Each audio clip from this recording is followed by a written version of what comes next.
Hello class 8। आज हम class 8 NCERT exercise 3.3 question number 6 discuss करते हैं। To adjacent angles of a parallelogram have equal major.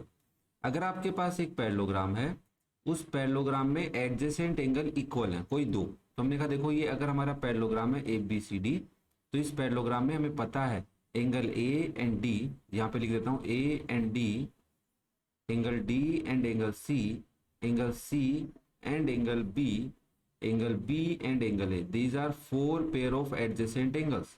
किसी भी पैरेललोग्राम में चार पेयर होते हैं एडजेसेंट एंगल के। उसने क्या कहा है, two adjacent angles are equal measure, find the measure of each of the angle of the parallelogram. तो हमने कहा देखो भाई, let A B C D is a parallelogram.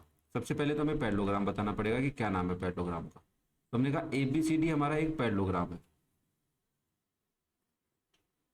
उसके अंदर हम बोल सकते हैं कंसीडर, अब किसको लोगे, लास्ट क्वेश्चन की तरह हम यहाँ पे भी ए एंड डी को क्या ले लेते हैं, are adjacent angles, are adjacent angles. Okay sir, बात समझ में आ गई है। अब हमें वो क्या कह रहा है, according to question both are equal. Angle A किसके इक्वल है, एंगल डी के। उसने तो कहा है two adjacent angle of a parallelogram have equal major, दो एडजेसेंट एंगल आपस में इक्वल है। ओके, बात समझ में आ गई सर। अब क्या करें, अब हमारे को क्या पूछना चाह रहा है वो हमारे को कह रहा है कि सर बताइए सारे एंगल कितने। तो हमें पता है एडजेसेंट एंगल से रिलेटेड एक प्रॉपर्टी पता है। क्या पता है कि sum of adjacent angle is 180 degree in a parallelogram, है ना।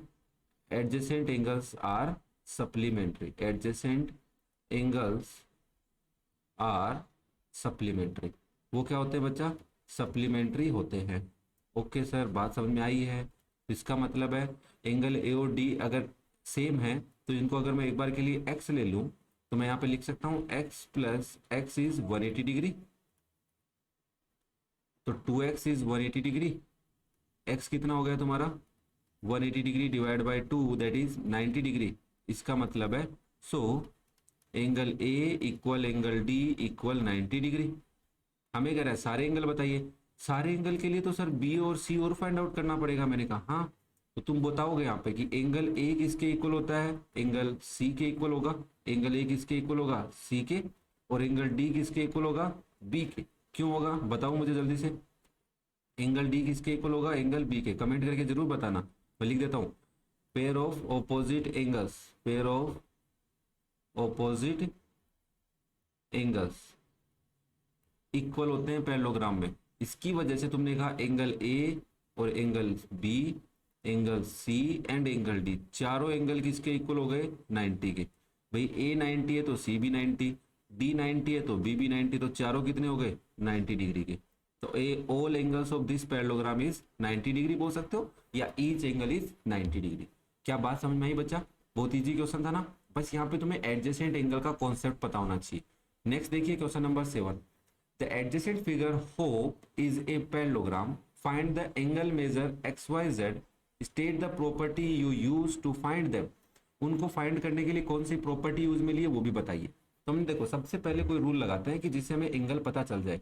देखो सर ये बाहर वाला एंगल जो है इससे क्या पता चल रहा है। मैंने कहा देखो इससे कुछ वैसे तो पता नहीं चल रहा, बट एक लाइन ऑब्जर्व करो, ये वाली लाइन है EH, देखो अच्छे से देखना।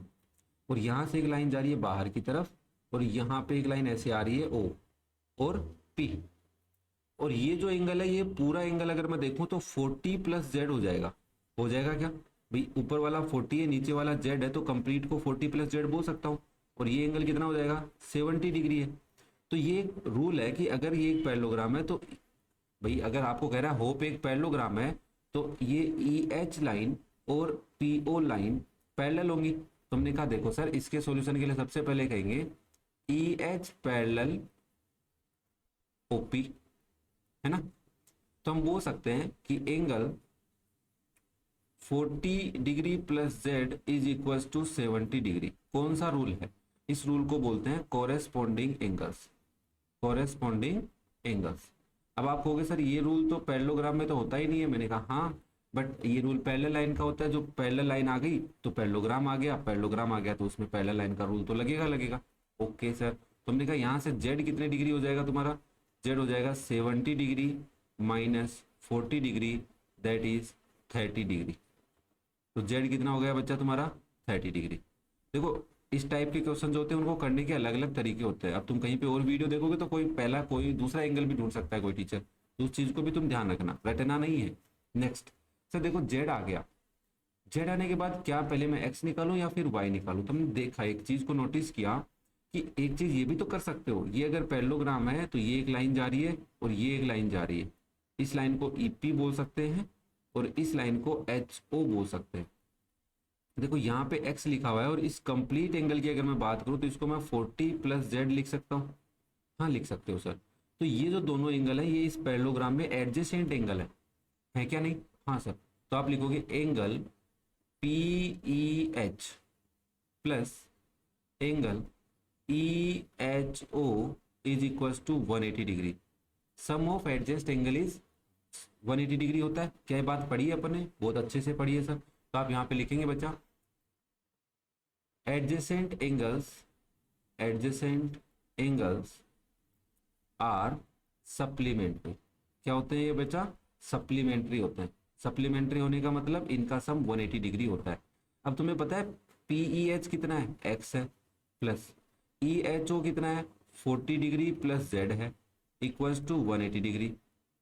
अब इसके यहाँ पे क्या करोगे? पुट जेड कितना पुट कर लेते हैं यहाँ पे? 30 डिग्री हमें पता है तो पुट कर लो। तो X plus 40 degree plus 30 degree equals to 180 degree हो जाएगा। एक्स प्लस 70 डिग्री हो जाएगा क्या यहाँ पे? 40 degree plus 30 equals to 180 degree. और यहाँ से अगर आपको एक्स की वैल्यू निकालनी तो आप क्या लिखोगे? 180 degree minus 70 degree equals to 110 degree. तो आपका एक्स कितना हो गया बच्चा? 110 डिग्री। क्या यहाँ तक दोनों बात समझ में आई? अगर किसी बच्चे को कोई डाउट है तो कमेंट करके जरूर बताएं और वीडियो पसंद आ रहा है तो लाइक जरूर करना। ओके। अब देखो वाई के लिए तो बहुत कलाकारी करनी ही नहीं है, वैसे ही समझ में आ रहा है वाई तो। अब जिस बच्चे ने प्रीवियस वीडियो देखे उसको तो समझ में आ रहा होगा कि सर वाई कैसे ढूंढना। मैं यहाँ पे करके दिखाता हूँ, ध्यान से देखना। मुझे एक बात बताओ, क्या आप बोल सकते हो कि ये जो लाइन है ये पैरेलल ई एच लाइन है, ये line sir P O line के पैरेलल है? मैंने कहा जरूर है सर, आपने भी कहा है। फिर मैंने कहा अगर मैं इस लाइन को ज्वाइन करता हूँ तो ये एक ट्रांसवर्सल लाइन बन जाती है और यहाँ पे जो एंगल होता है ये 40 डिग्री है और यहाँ पे एंगल है y। ये दोनों एंगल इक्वल होते हैं। किस रीजन से होते हैं? ये होते हैं सर अल्टरनेट इंटीरियर एंगल से। तो इस पूरी लाइन को कैसे लिखना है देखो मैं तुम्हें लिख के दिखाता हूँ, और मैंने लास्ट टाइम भी तुम्हें बताया था कि इसको कैसे लिखना होता है। सीख जाओगे, एक दो बार लिखोगे तब आप कहोगे सर ई एच पैरेलल है पी ओ के and H P is a transversal. H P क्या ले लेते हैं एक बार? ट्रांसवर्सल। पेंसिल नहीं है, ठीक है ना, एच पी पेंसिल। तो आप बोल सकते हैं कि angle E H P equal हो जाएगा एंगल एच पी ओ के। देखो इस वाई एंगल का नाम मैंने एच पी ओ रखा है और इस 40 डिग्री का नाम ई एच पी रखा है। तो ये हो जाएगा बच्चा कौन सा रूल? इसको बोलते हैं alternate interior angle. Parallel line and transversal का कॉन्सेप्ट है। इसको तुम क्या लिखोगे? 40 डिग्री और इसको तुम लिखोगे y। तो आप लिख सकते हो so y is equals to 40 degree. ये आपका y आ गया। क्या बात क्लियर है? x y z find out करने थे, कर लिया अपन ने। y 40 आया है, x 110 आया है और z 30 आया है। क्या बात समझ में आई? इजी क्वेश्चन था, ज्यादा इजी तो नहीं बोल सकते बट ठीक ठाक था। हमें कॉन्सेप्ट पता था, हमने लगा दिया। अब जिसको नहीं पता वो इन चीजों को याद करे। नेक्स्ट देखिए question number 8। The following figure guns and second दो पार्ट है इसमें, रंस आर पैरेललोग्राम। ये जो गन्स लिख रहा है ये पैरेललोग्राम है। Find X and Y. देखो सर अगर मैं इस पैरेललोग्राम को देखूं तो मुझे एक चीज समझ में आ रही है कि एंगल की बात तो हो ही नहीं रही, यहाँ पे साइड की बात हो रही है। तो हम लिखेंगे solution of first, guns is a parallelogram. अगर ये एक पैरेललोग्राम है तो हमें एक बात पता है सर, क्या? कि जी यू साइड इक्वल होगी एस एन के and G S side equal होगी यू एन के। क्यों होगी? लिख दो, opposite sides are equal. Opposite sides are equal in a parallelogram. एक पैरेललोग्राम में ऑपोजिट साइड्स इक्वल होती हैं। तो यहां से देखो G U equal S N है तो क्या मैं जी यू की वैल्यू 3y माइनस 1 लिख सकता हूं?